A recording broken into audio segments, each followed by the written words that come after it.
ये है हमारा दूसरा channel IXA test and reviews. यहाँ पर अलग अलग एम्पलीफायर बोर्ड्स की, अलग अलग एम्पलीफायर्स की और अलग अलग स्पीकर्स की टेस्टिंग की वीडियोस मिलेंगी आपको देखने के लिए, और रिव्यूज़। जैसे कि यदि आपने कोई हमसे बोर्ड ख़रीदा है तो आप चाहें तो अपनी वीडियो बना करके हमें भेज सकते हैं। उस वीडियो को हम चैनल पर डालेंगे और दूसरों को दिखाएंगे। यदि आपने कोई प्रोजेक्ट बनाया है हमारी वीडियो से PDF वगैरह लेकर के, तो उसका भी आप टेस्टिंग वीडियो हमें भेज सकते हैं, अपना रिव्यू हमें भेज सकते हैं, तो हम उसे भी इस चैनल पर दिखाने की कोशिश करेंगे। और इस चैनल को सब्सक्राइब जरूर करें। ये हमारा चैनल है Indian extreme audio IXA test and reviews. तो चलिए वीडियो शुरू करते हैं। इस वीडियो के पार्ट 1 में हमने बोर्ड्स को कैबिनेट के अंदर असेंबल किया था, माउंट किया था, वायरिंग करना बाकी रह गया था, और पार्ट 2 के अंदर हम करेंगे वायरिंग। तो चलिए शुरू करते हैं।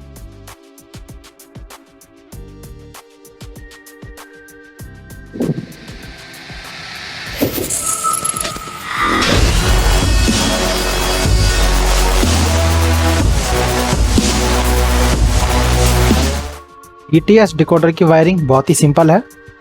डिकोडर में से एक ही कनेक्टर दिया हुआ होता है आउटपुट के लिए, और उसी में मल्टीपल चैनल्स की आउटपुट मिलती है। यह है 5.1 डिकोडर है, इसलिए इसमें से आपको 6 चैनल की आउटपुट मिलेगी। यह कनेक्टर इस RCA सॉकेट के साथ में कनेक्ट हो जाएगा।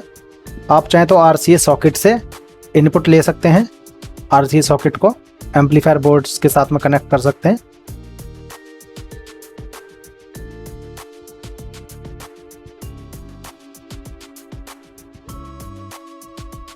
यहाँ पर PCB पर से हम सोल्डर करके कनेक्टर्स को कनेक्ट करेंगे और फिर ऑडियो बोर्ड्स के अंदर सिग्नल देंगे।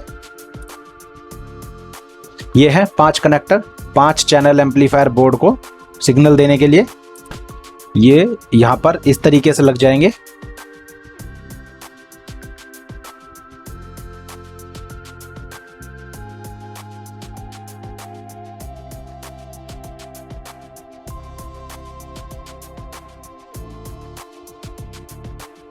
ये हमने लगा करके दिखाएं कि किस प्रकार से हमने इनको लगाने की सोची हुई है। और अभी हम इसे ऐसा लगा कर नहीं छोड़ देंगे, पहले इन्हें RCA सॉकेट के साथ में कनेक्ट करेंगे। ये है front left front right, surround left surround right और सेंटर। इन कनेक्टर्स को हम RCA सॉकेट के PCB पर सोल्डर करेंगे। ऐसा हमने इसलिए किया ताकि डिकोडर से आउटपुट का जो कनेक्टर निकला हुआ है वो डायरेक्टली यहाँ पर लग जाए और हमें उस कनेक्टर को काटना ना पड़े। ये है फ्रंट लेफ्ट और ये है फ्रंट राइट, ये है सराउंड लेफ्ट और ये है सराउंड राइट, और जो आखिरी लंबा वाला आप कनेक्टर देख रहे हैं ये है सेंटर के लिए। और ये एक हमने लंबी वायर निकाल रखी है लो पास फिल्टर आउट, जो कि IXA 12T बोर्ड में लगेगा। इस RCA सॉकेट को अब एक बार कैबिनेट में माउंट कर लेते हैं।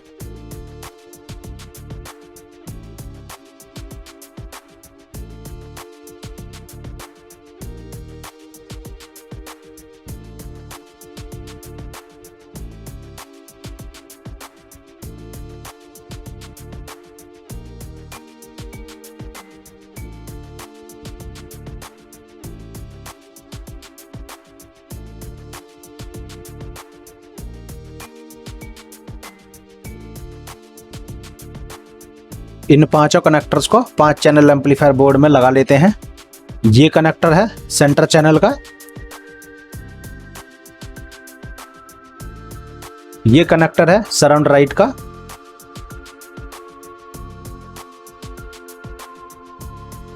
और ये वाला है लेफ्ट का,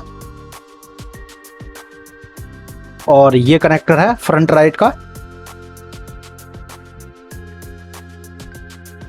और ये है फ्रंट लेफ्ट का कनेक्टर।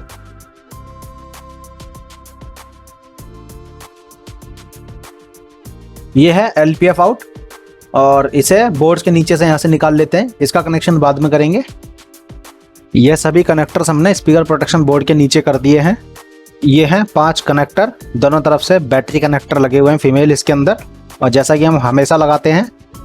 और इन कनेक्टर्स के माध्यम से हम स्पीकर प्रोटेक्शन के साथ में 5 चैनल बोर्ड को कनेक्ट करेंगे।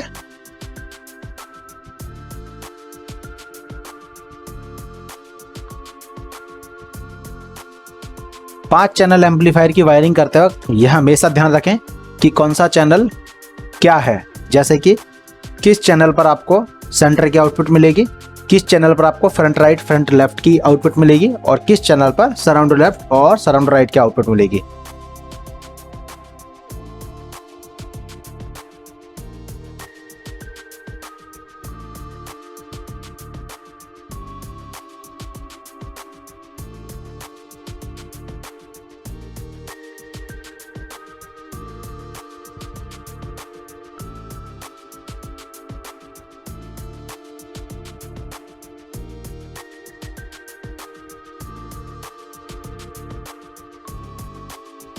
पांचों चैनल की स्पीकर आउटपुट स्पीकर प्रोटेक्शन के इनपुट के साथ में हमने कनेक्ट कर दी है। यहां पर सॉफ्ट स्टार्ट माउंट करना रह गया था, इसे भी लगा लेते हैं।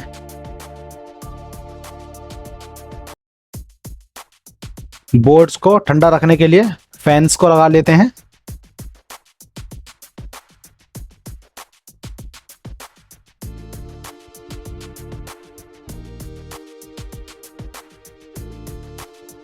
यह एक कनेक्टर लगाएंगे स्पीकर प्रोटेक्शन की ग्राउंड से पावर सप्लाई की ग्राउंड पर। ग्राउंड लूप की समस्या से बचने के लिए यहाँ पर हमने सभी ग्राउंड के कनेक्टर्स पावर सप्लाई के बोर्ड पर ही दिए हुए हैं।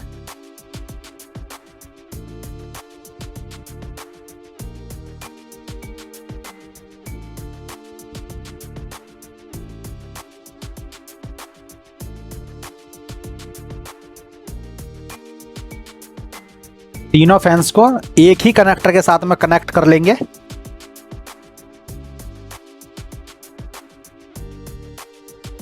तीनों फैंस को हमने एक ही साथ में एक ही कनेक्टर पर कनेक्ट कर लिया है।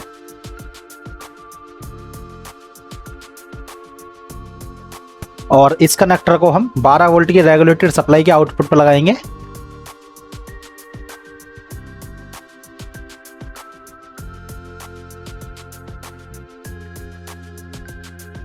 अब एक तार लेंगे और स्पीकर सॉकेट्स के ब्लैक वाले टर्मिनल्स को ग्राउंड के साथ में कनेक्ट करेंगे।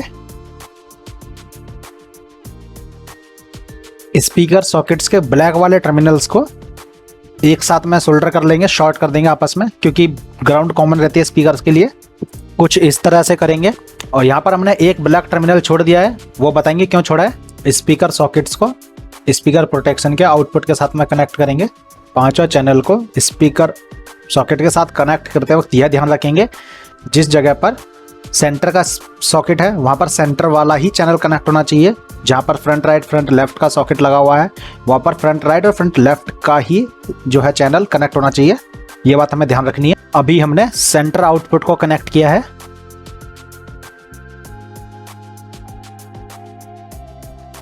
यह है सराउंड राइट का आउटपुट। और पीछे सॉकेट पर देखेंगे जहां पर सराउंड राइट लिखा हुआ होगा उसी कनेक्टर को यहां पर सोल्डर करेंगे हम।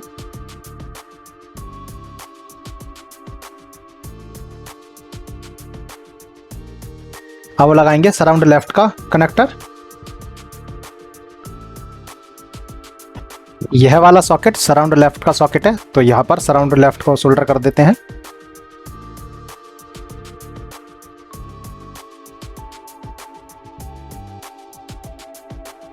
यह है फ्रंट राइट का कनेक्टर।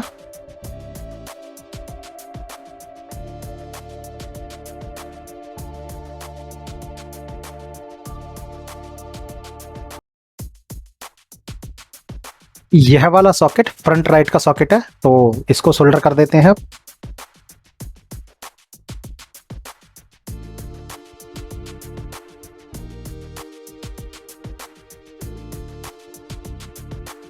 और अब ये आखिरी कनेक्टर लगा लेते हैं जो कि फ्रंट लेफ्ट का आउटपुट है।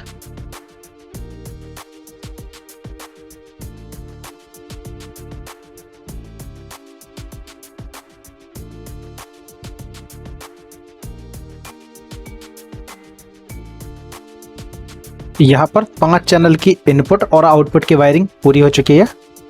अब सिर्फ सबवूफर बोर्ड का कनेक्शन बाकी रह गया है। 12T बोर्ड को सप्लाई से कनेक्ट करने के लिए ये कनेक्टर हैं, 3 कनेक्टर, और इन्हें हम लगाएंगे। परंतु इन्हें लगाते वक्त थोड़ी सी दिक्कत आएगी, तो डिकोडर को हटा देते हैं और फिर इन्हें हम लगाएंगे।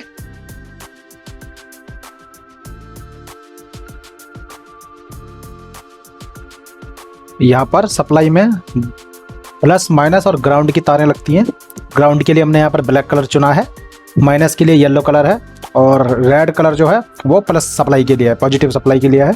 और इन्हें हमने जो मेन डीसी रेक्टिफायर बोर्ड है उसके नीचे से तारों को निकाला हुआ है।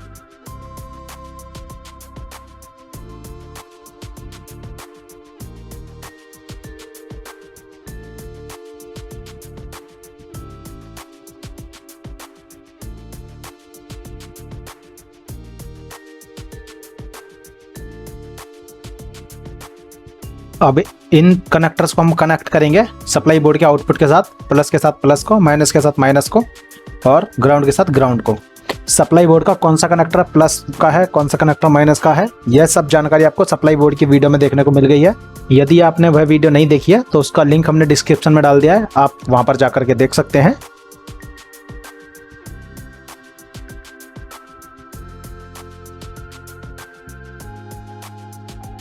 इन 3 टर्मिनल्स पर हम लगाएंगे ट्रांसफार्मर। ये हैं 3 कनेक्टर 5 चैनल के बोर्ड को सप्लाई देने के लिए। ये है ग्राउंड, ये है पॉजिटिव सप्लाई,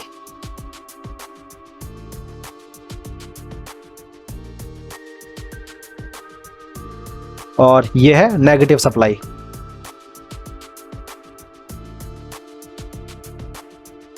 और इन कनेक्टर्स को आप कनेक्ट कर देंगे 5 चैनल के बोर्ड के साथ में।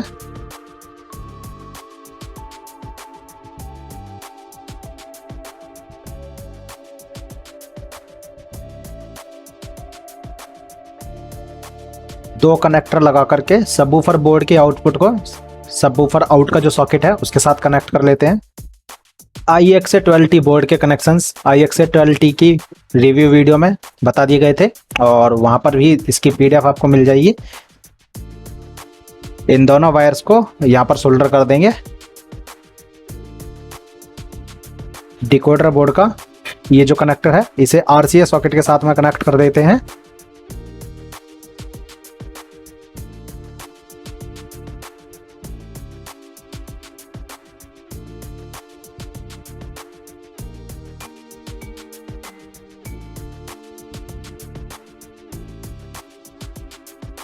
और यह है एक रिबन कनेक्टर डिस्प्ले को डिकोडर बोर्ड के साथ कनेक्ट करने के लिए। यह जो कार्ड आता है यह छोटी कैबिनेट के हिसाब से आता है, परंतु हमारी कैबिनेट काफ़ी ज़्यादा बड़ी थी और यह कनेक्टर छोटा पड़ रहा था, तो यहाँ पर रिबन वायर लगा करके इस कनेक्टर को थोड़ा एक्सटेंड किया और इसे अब हम लगा लेते हैं डिस्प्ले बोर्ड के साथ में और डिकोडर बोर्ड के साथ में। इसे लगाना बहुत आसान है क्योंकि यह 12 पिन का एक कनेक्टर होता है और डिस्प्ले बोर्ड में और डिकोडर बोर्ड में सिर्फ एक ही ये कनेक्टर मिलता है, तो इस साइज़ का कोई और कनेक्टर डिकोडर बोर्ड पर नहीं होता है, तो आपको मुश्किल नहीं होगी।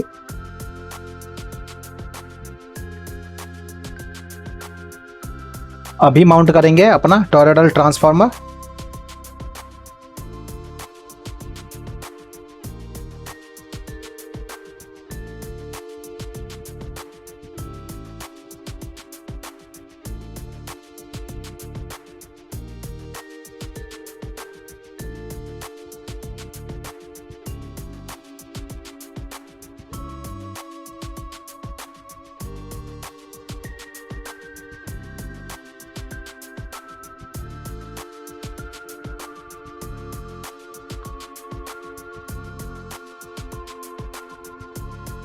ये है IXA सॉफ्ट स्टार्ट मॉड्यूल, जैसा कि आप देख सकते हैं, और इसके कनेक्शंस थोड़े से दिखा देते हैं हम आपको कि किस प्रकार से हैं। यहाँ आप देख रहे होंगे 6 कनेक्टर लगे हुए हैं टोटल, इधर 6 कनेक्टर्स हैं। इधर जहाँ पर आउटपुट TFR जहाँ पर लिखा हुआ है, यह है आउटपुट इस सॉफ्ट स्टार्ट बोर्ड का। जो ट्रांसफार्मर की इनपुट वायर्स हैं, जो मेन वायर्स हैं 220 वोल्ट की, वो यहाँ पर लगेगी। और यह है इनपुट AC मेंस, यहाँ पर 220 वोल्ट AC जो हमारे घर में मेन लाइन आती है वो यहाँ पर हमें देनी है इस जगह पर। ये जो 2 कनेक्टर्स हैं यहाँ पर, और ये जो 2 कनेक्टर्स हैं जहाँ पर पावर SW लिखा हुआ है, यहाँ या तो आप इन्हें आपस में शॉर्ट कर सकते हैं, इस तरीके से इन्हें शॉर्ट कर देंगे तो भी ये चालू हो जाएगा, या तो आप यहाँ से 2 तारे निकाल करके स्विच के साथ में कनेक्ट कर सकते हैं। ट्रांसफार्मर की मेन इनपुट को सॉफ्ट स्टार्ट के आउटपुट के साथ कनेक्ट कर लेते हैं।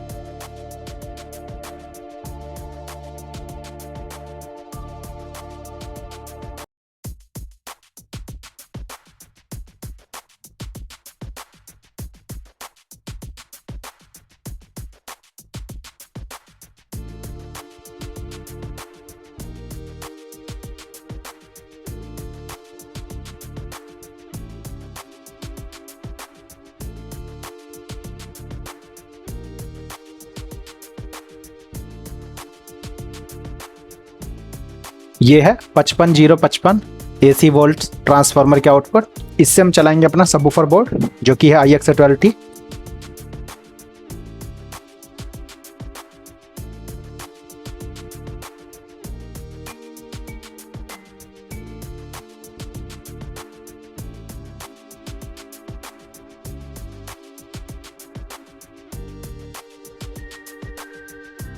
ये है 3030 वोल्ट AC 5 चैनल के बोर्ड को चलाने के लिए।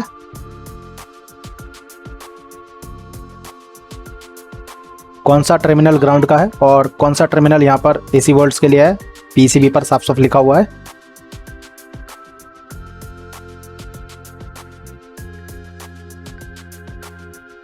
ये है स्पीकर प्रोटेक्शन बोर्ड को चलाने के लिए 12012 वोल्ट AC का कनेक्टर स्पीकर प्रोटेक्शन के बोर्ड में लगा देते हैं।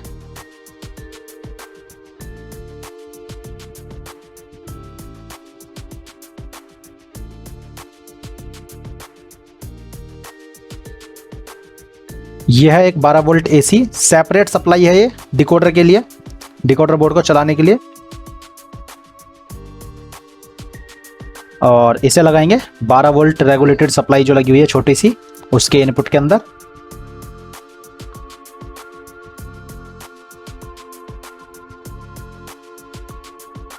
और यह है 12 वोल्ट AC। यहाँ पर हमने 2 कनेक्टर कनेक्ट कर रखे हैं। एक कनेक्टर हम लगाएंगे 12T बोर्ड के लिए जिसमें स्पीकर प्रोटेक्शन को यह चलाएगा, और एक कनेक्टर लग जाएगा फैन की सप्लाई के अंदर, क्योंकि यहाँ पर हमने सिंगल सप्लाई से ही स्पीकर प्रोटेक्शन भी चलाई है और फैन भी चलाया है। और इसे लगाएंगे 12 वोल्ट रेगुलेटेड सप्लाई जो लगी हुई है छोटी सी उसके इनपुट के अंदर। और दूसरे कनेक्टर को लगा देंगे 12T बोर्ड के अंदर स्पीकर प्रोटेक्शन को चलाने के लिए।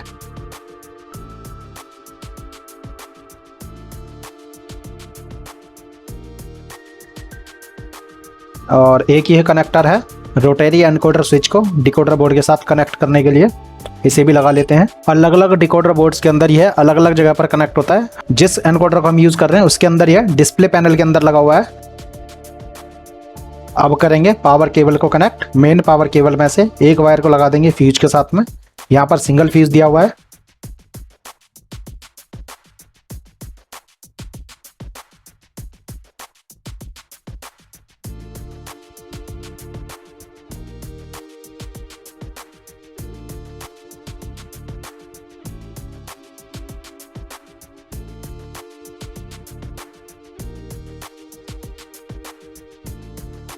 और ये एक तार लेते हैं जिसके दूसरी तरफ कनेक्टर लगा हुआ है, फीमेल कनेक्टर, बैटरी कनेक्टर, जो कि सॉफ्ट स्टार्ट के अंदर लगेगा।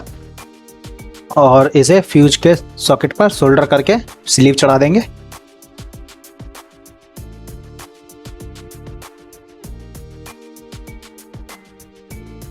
एक और सेम ऐसी ही वायर लेते हैं जिसमें एक तरफ फीमेल कनेक्टर लगा हुआ है, और जो मेन पावर केबल है उसमें से जो दूसरी वायर है, जिसे फेज या न्यूट्रल आप जो मर्जी कह सकते हैं, उसके साथ में कनेक्ट करेंगे।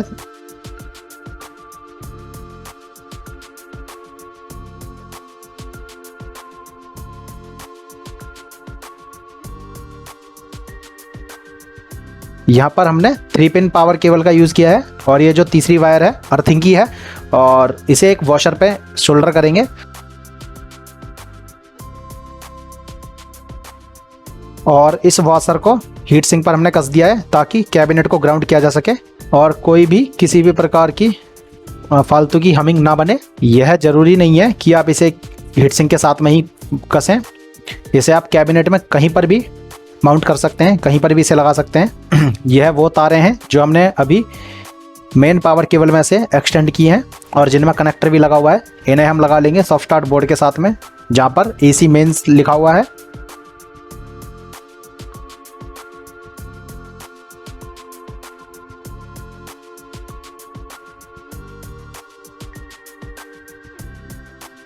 यह हमने यहाँ से एक तार एक्स्ट्रा निकाली हुई है जो कि स्विच की लाइट को जलाने के लिए है, क्योंकि यहाँ पर जो हम स्विच यूज़ कर रहे हैं उसके अंदर भी एक लाइट लगी हुई है। यह स्विच फेज और न्यूट्रल पर लगता है, एक साथ ही लगता है, तभी इसकी लाइट जलेगी। और इस स्विच के ऊपर अब 2 कनेक्टर वायर को सोल्डर कर लेते हैं जो कि सॉफ्ट स्टार्टर मॉड्यूल के साथ में कनेक्ट होगा। सॉफ्ट स्टार्ट बोर्ड के कनेक्शन अभी वीडियो के अंदर हमने दिखाए थे और वैसे ही होंगे।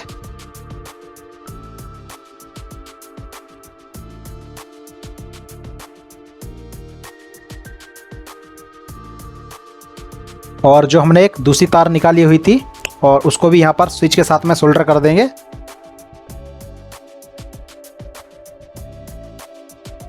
और अब इसे फ्रंट पैनल पर लगा देंगे।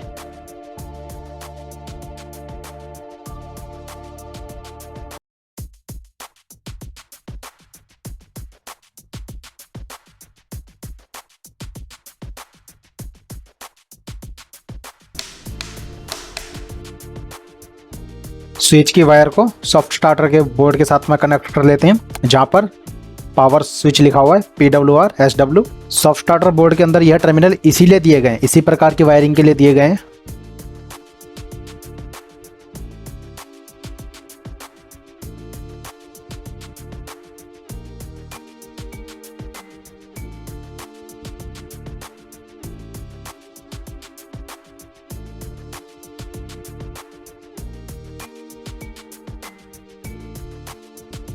अब लेते हैं एक पोटेंशियोमीटर और उसे लगाएंगे सबवूफर का वॉल्यूम कंट्रोल करने के लिए, और यहाँ पर कनेक्ट करेंगे डिकोडर से आने वाला लो पास फिल्टर का आउटपुट। ये है एक कनेक्टर, और अब करेंगे इसके कनेक्शन पोटेंशियोमीटर के साथ। जब पोटेंशियोमीटर को हम वॉल्यूम कंट्रोल की जगह पर यूज़ करते हैं तो उसकी पहली पिन ग्राउंड होती है और दूसरी पिन आउटपुट के लिए होती है, तीसरी पिन इनपुट होती है। लेकिन ऐसा फिक्स नहीं है कि पहली पिन ही ग्राउंड होगी। यदि आप तीसरी पिन पर ग्राउंड कनेक्ट कर देंगे और पहली पिन पर इनपुट दे देंगे तो भी पोटेंशियोमीटर वर्क करेगा, पर उल्टा घूमने पर।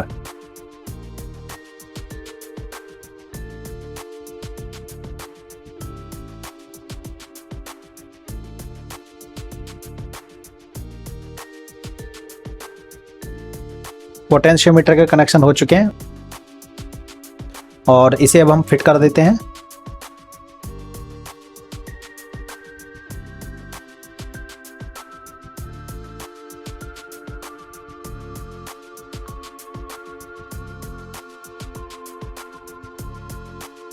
और यह कनेक्टर जो कि पोटेंशियोमीटर के साथ जुड़ा हुआ है, इसे लगा देंगे IX12T बोर्ड के साथ में।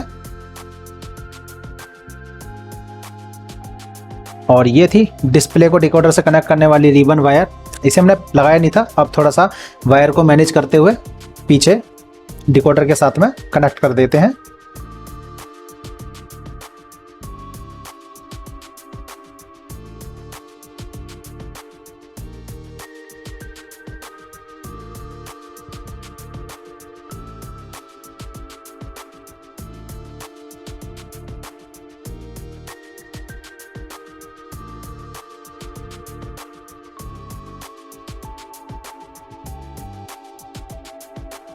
डिकोडर बोर्ड को भी 12 वोल्ट की रेगुलेटेड सप्लाई के साथ कनेक्ट कर लेते हैं और अंत में एक्सट्रीम 5.1 एम्पलीफायर बनकर पूरी तरह से तैयार हो चुका है।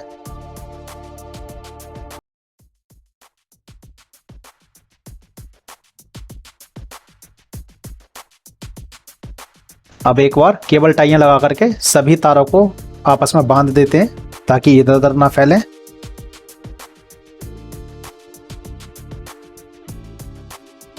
अब हम लगाएंगे नॉब्स जो कि एक्रिलिक की बनी हुई हैं और इन पर पेपर लगा हुआ है। पेपर को छुड़ाते हैं और नॉब्स को लगाते हैं।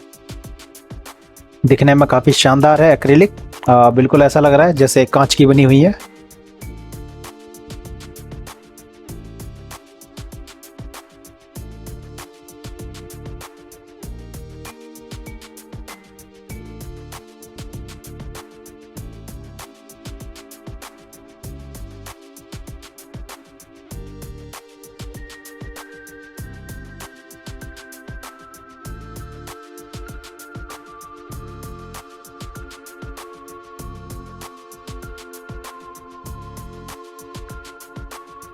एम्पलीफायर टेस्टिंग के लिए बिल्कुल पूरी तरह से तैयार है और अब इसे करके देखेंगे ऑन करने से पहले एक बार आप देखें फाइनल लुक कैसी है इसकी।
एक्सट्रीम 5.1 एम्पलीफायर का प्रोजेक्ट यहीं पर खत्म होता है। कॉपीराइट से बचने के लिए इस एम्पलीफायर की टेस्टिंग वीडियो अलग से अपलोड की जाएगी। वीडियो अच्छी लगी है तो लाइक करें, चैनल को शेयर सब्सक्राइब करना ना भूलें और हमारे टेलीग्राम ग्रुप को भी ज्वाइन करें। अपने सुझाव कमेंट के माध्यम से हमें बताएं। हमारी वीडियो देखने के लिए आपका बहुत बहुत धन्यवाद।